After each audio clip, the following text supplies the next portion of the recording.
Commander, something you need? I'd like to know my crew. Mind if I ask you a few questions? I can see where this is going. You did a background check on me, didn't you? Well, I'll tell you the same thing I told the captain. You want me as your pilot. I'm not good. I'm not even great. I am the best damn helmsman in the Alliance fleet. Top of my class in flight school, I earned that. All those commendations in my file, I earned every single one. Those weren't given to me as charity for my disease. What are you talking about? Are you sick? You mean you didn't know? Oh, crap. Okay, I've got Vrolik syndrome, brittle bone disease. The bones in my legs never develop properly. They're basically hollow, too much force and they'll shatter. Even with crutches and my leg braces, it's hard to get around. One wrong step and crack! It's very dramatic, but I've learned to manage my condition, Commander. Put the Normandy in my hands and I'll make her dance for you. Just don't ask me to get up and dance unless, you like the sound of snapping shin bone. Why does everyone call you Joker? It's a lot shorter than saying Alliance Flight Lieutenant Jeff Moreau. Plus, I love to make little children laugh. I was just thinking how much you remind me of Santa Claus. Look, I didn't pick the name. One of the instructors in flight school used to bug me about never smiling. She started calling me Joker, and it stuck. Why didn't you ever smile? Hey, I worked my ass off in flight school, Commander. The world's not gonna hand you anything if you go around grinning like an idiot. By the end of the year, I was the best pilot in the academy, even better than the instructors, and everybody knew it. They'd all got their asses kicked by the sickly kid with the creaky little legs. One guess who was smiling at graduation? How'd you end up joining the Alliance? Look, if you're looking for an inspirational tale of the crippled kid overcoming impossible odds, you're gonna be disappointed. My mother was a civilian contractor working for the Alliance. I basically grew up on the Arcturus station back when they were building up the fleets. Spend all that time around Alliance ships, there's a good chance you'll end up going to the Academy. How's the Normandy performing? Is she everything they said she'd be?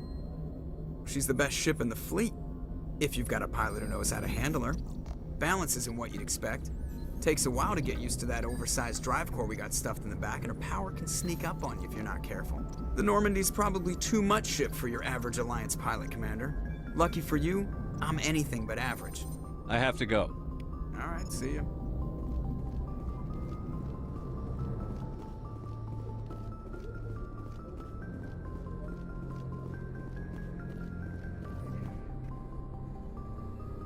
If anyone has to take over for Captain Anderson, I'm glad it's you.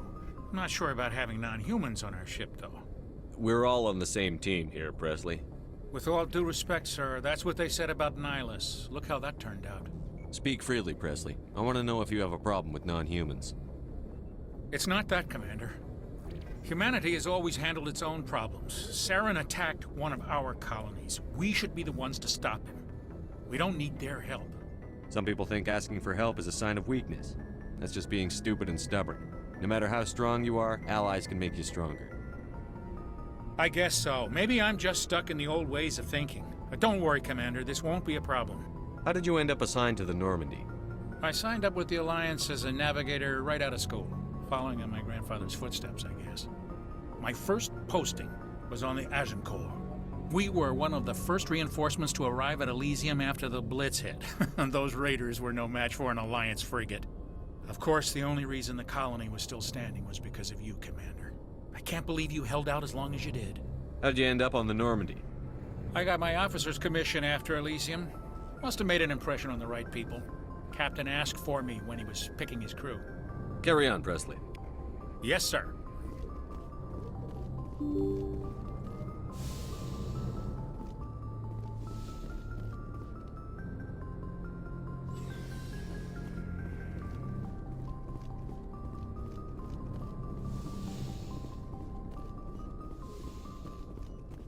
Yes, Commander? Is there something you need? How did you end up serving on an Alliance ship? I enlisted right out of med school. Earth always seemed boring to me. Too safe, too secure. I figured the colonies were teeming with exotic adventure.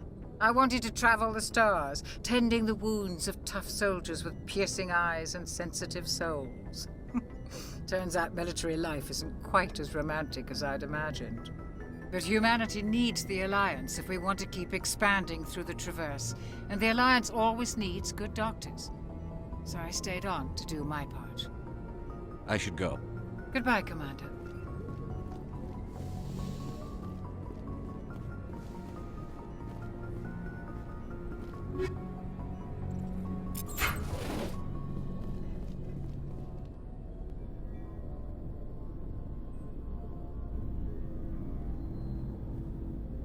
Anything you need, Commander?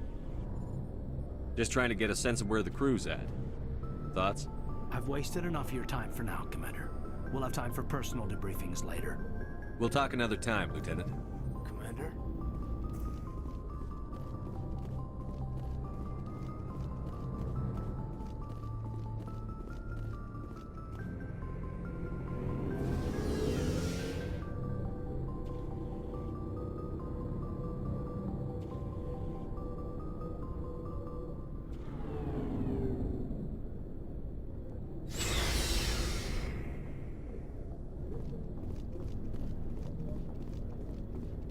Nice ship you've got, Shepard. What can I do for you? What's your story, Rex? There's no story. Go ask the Quarian if you want stories. You Krogan lived for centuries. Don't tell me you haven't had a few interesting adventures. Well, there was this one time the Turians almost wiped out our entire race. That was fun. I heard about that. You know, they almost did the same to us. It's not the same. It seems pretty much the same to me. So your people were infected with a genetic mutation? An infection that makes only a few in 1,000 children survive birth? And I suppose it's destroying your entire species? I suppose it isn't all the same. I don't expect you to understand, but don't compare humanity's fate with the Krogan. I was just making conversation. I wasn't trying to upset you. Your ignorance doesn't upset me, Shepard. As for the Krogan, I gave up on them long ago. The genophage infected us, but it's not what's killing us. Are your people really dying? We're sure not getting any stronger. We're too spread out. None of us are interested in staying in our own system. Lots of species have left their homes and prospered. But they go to colonize new worlds. We're not settlers. We're warriors. We want to fight. So we leave.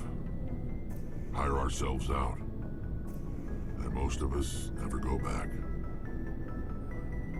What can you tell me about the genophage? Ask the Solarians if you want details. They made it. All I know, it makes breeding nearly impossible.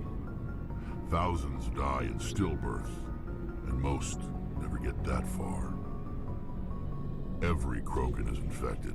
Every one. And no one's rushing to find a cure.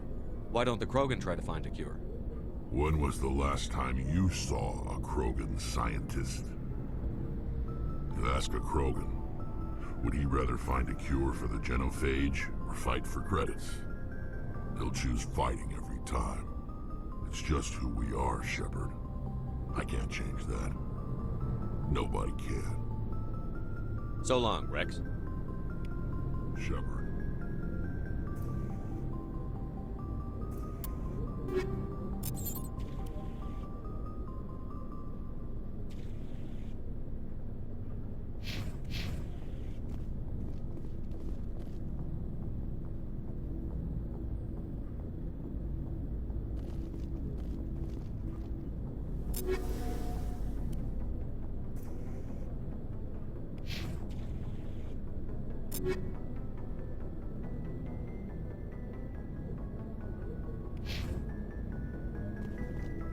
Commander?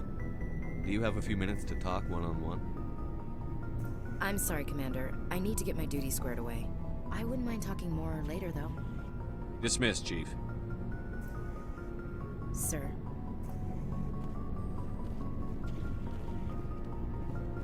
Thanks for bringing me on board, Commander. I knew working with the Spectre would be better than life at CSAC. Have you worked with a Spectre before? Well, no, but I know what they're like. Spectres make their own rules. You're free to handle things your way. At CSEC, you're buried by rules. The damn bureaucrats are always on your back. Being a Spectre does have its advantages. Exactly my point. If I'm trying to take down a suspect, it shouldn't matter how I do it, as long as I do it. But CSEC wants it done their way. Protocol and procedure come first. That's why I left. So you just quit because you didn't like the way they do things? There's more to it than that. It didn't start out bad, but as I rose in ranks, I got saddled with more and more red tape. CSEC's handling of Saren was typical. I just couldn't take it anymore. I hate leaving. I hope you made the right choice. I'd hate for you to regret it later. Well, that's sort of why I teamed up with you. It's a chance for me to get off the Citadel, see how things are done outside CSEC. Either way, I plan to make the most of this. And without CSEC headquarters looking over my shoulder, well, maybe I can get the job done my way for a change. As long as you do your job well, you're free to go about your business as you see fit. Thank you, Commander. Hey, Commander. Looking for some extra supplies before you head out? What have you got? Whatever you want. Armor, weapons, mods. It's not standard Alliance issue, but that's not necessarily a bad thing. Well, as long as you don't mind paying for it. Why should I pay you for my weapons and armor? My stuff doesn't come from the Alliance. I have to purchase it myself, and it's not cheap. Hell, the licenses alone have set me back more than I'd like. But no licenses, no goods. Without the goods, I'm out of a job. Let's see what you've got. You bet, Commander.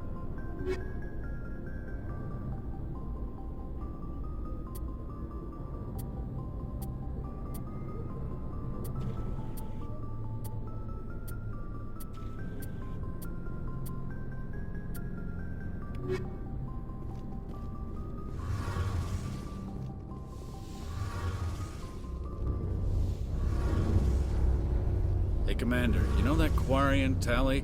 She's been spending all her time down here asking me about our engines. I'll tell her to leave you alone. What? No, she's amazing. I wish my guys were half as smart as she is. Give her a month on board and she'll know more about our engines than I do. She's got a real knack for technology, that one. I can see why you wanted her to come along. I figured she'd be a real asset to the team. You got an eye for Tally, Commander, but I'm guessing that's not why you came down here. Where else have you served, Adams? If you name a class of Alliance ship, I've probably served on it. Everything from dreadnoughts and carriers right down to frigates like the Normandy. My last assignment was on the Tokyo, only a cruiser, but she was a good ship. Couldn't hold a candle to the Normandy, though. I want to know more about the Normandy. She's the best ship I've ever served on, probably the fastest vessel ever designed. She's the only one using the new Tantalus drive core. What's so special about the Tantalus drive core? Proportionally, it's about twice the size of any other vessel. Not only are we faster, we can run at FTL speeds longer before we have to discharge the core. Fill me in on the IES stealth systems. How does it work exactly? You can't hide a ship out in space. They emit too much heat and radiation, too easy for sensors to pick them up, unless you find a way to capture those emissions. So our stealth systems trap the energy we give off in storage sinks built into the ship itself. No emissions to give away our location.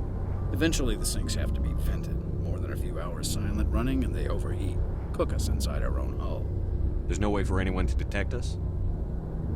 A visual scan can still pick us up. Anyone looking out a window can see us plain as day. But you have to be pretty close to get an actual visual out in space. Most vessels rely on scanners. As long as the stealth systems are engaged, they can't see us. Not unless we accelerate to FTL speeds. Why doesn't it work with faster-than-light travel? Cranking up to FTL blue shifts our emissions, pushes them into frequencies too high to capture in the sinks. As soon as we make the jump, it's like setting off a flare. Sensors can pick up our location whenever we enter or exit FTL flight, but for short-range missions, our stealth systems are amazing, and we've got the only one. Carry on, Adams. Aye, aye, Commander.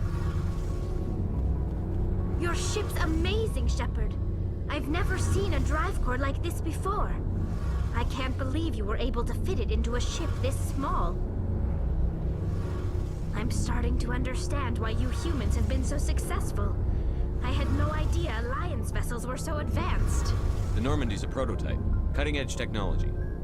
A month ago, I was patching a makeshift fuel line into a converted tug ship in the flotilla. Now, I'm sitting on board one of the most advanced vessels in Citadel space. I have to thank you again for bringing me along. Traveling on a vessel like this is a dream come true for me. I had no idea you found ship technology so interesting. It comes with being a Quarian. The migrant fleet is the key to the survival of my people. Ships are our most valuable resource. But we don't have anything like this. We make do with cast-offs and second-hand equipment. We just try to keep them running for as long as we can. Some of the fleet's larger vessels date all the way back to our original flight from the Geth. I can't believe your fleet's still using ships that are 3 centuries old. They're constantly being repaired, modified, and refitted. They aren't pretty, but they work. Mostly. We've tried to make ourselves as independent as possible on the flotilla. Grow our own food, mine, and process our own fuel. But some things we just can't make on our own. A patch to maintain the hull integrity requires raw materials we just don't have. That's why our pilgrimages are so important. Tell me about your people. Our lives aren't easy. Resources are scarce, and we are constantly on the move. Everything we do must in some way contribute to the continuation of the migrant fleet. There are 17 million Quarians in the flotilla, and each of us relies on the others for survival. The bonds among my people are strong.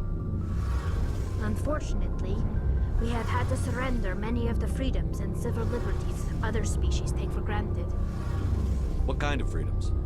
Well, it's illegal for parents to have more than one child.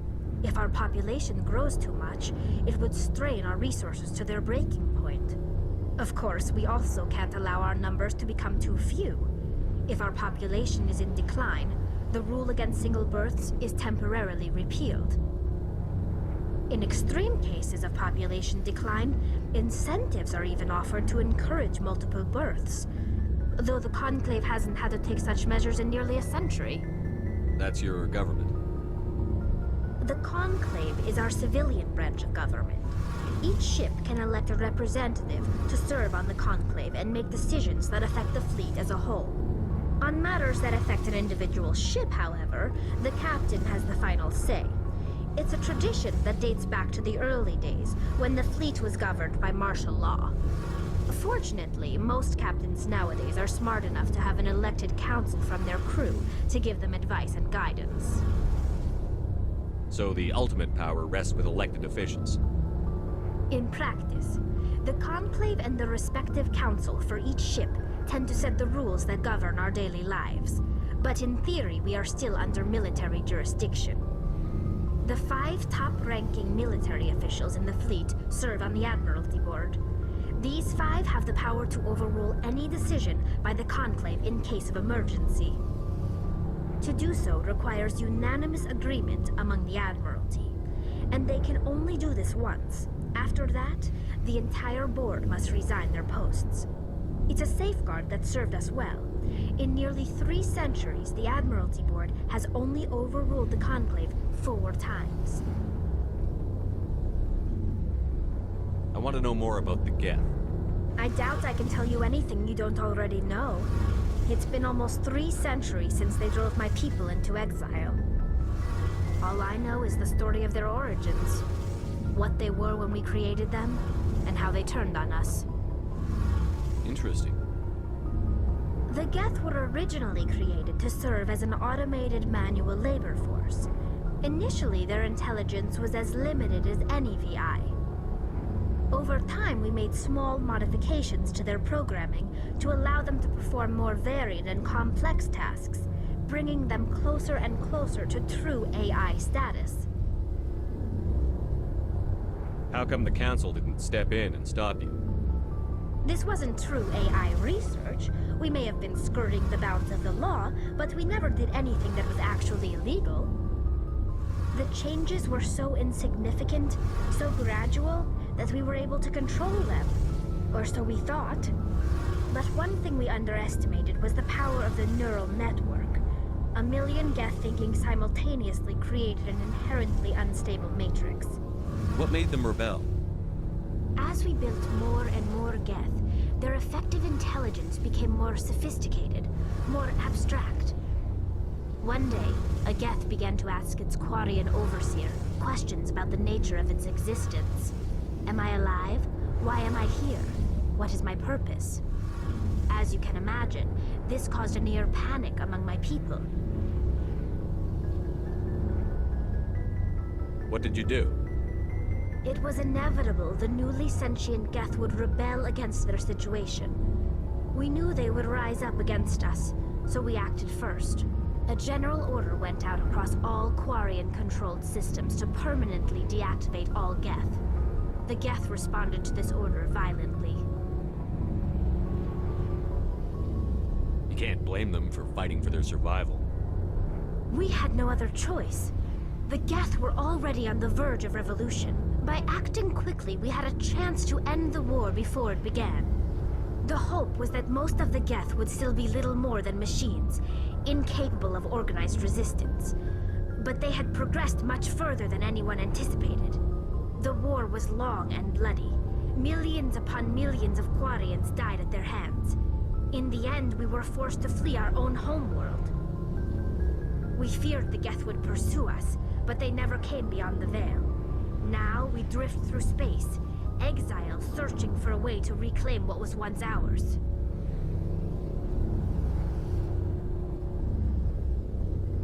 I want to know more about the pilgrimage.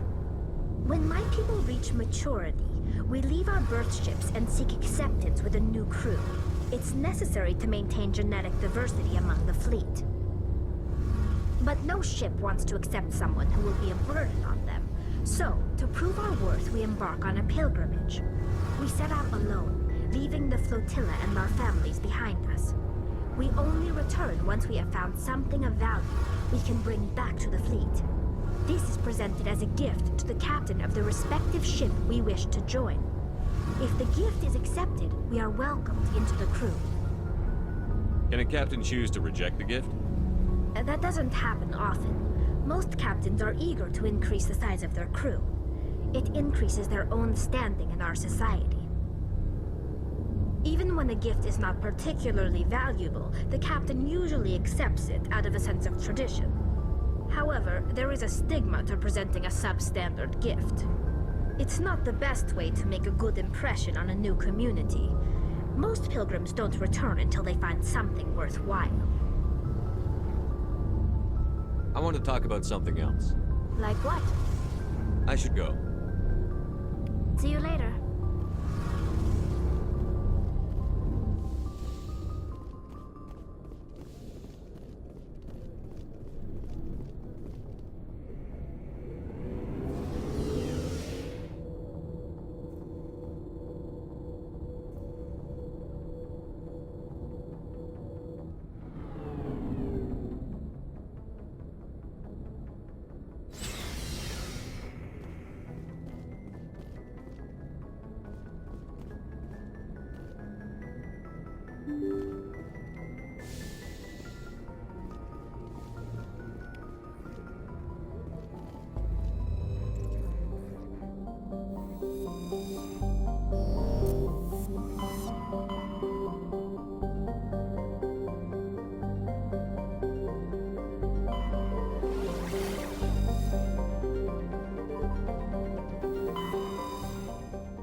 Commander, I'm picking up some strange readings. Really strange, like off the damn charts. It looks like it's coming from an underground complex a few clicks away from the drop zone.